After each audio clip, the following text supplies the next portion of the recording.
اور اسماعیل اور ادریس اور ذوالکفل کو بھی یاد کرو، یہ سب صبر کرنے والے تھے،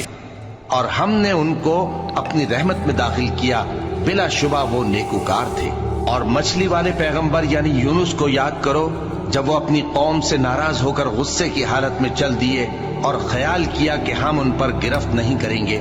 مگر پھر اندھیروں میں اللہ کو پکارنے لگے کہ تیرے سوا کوئی معبود نہیں، تو پاک ہے اور بے شک میں قصوروار ہوں۔ تو ہم نے ان کی دعا قبول کر لی اور ان کو غم سے نجات بخشی،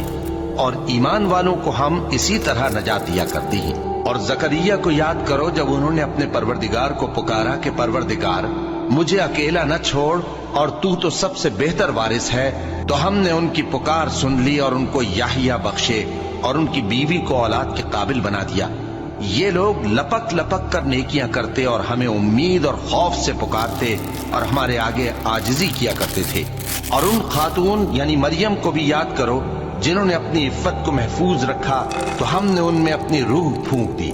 اور ان کو اور ان کے بیٹے کو اہل عالم کے لیے نشانی بنا دیا۔ لوگو،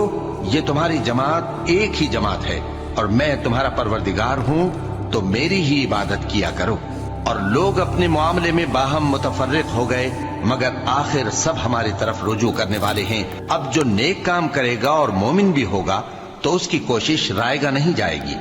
اور ہم اس کے لیے ثواب اعمال لکھ رہے ہیں۔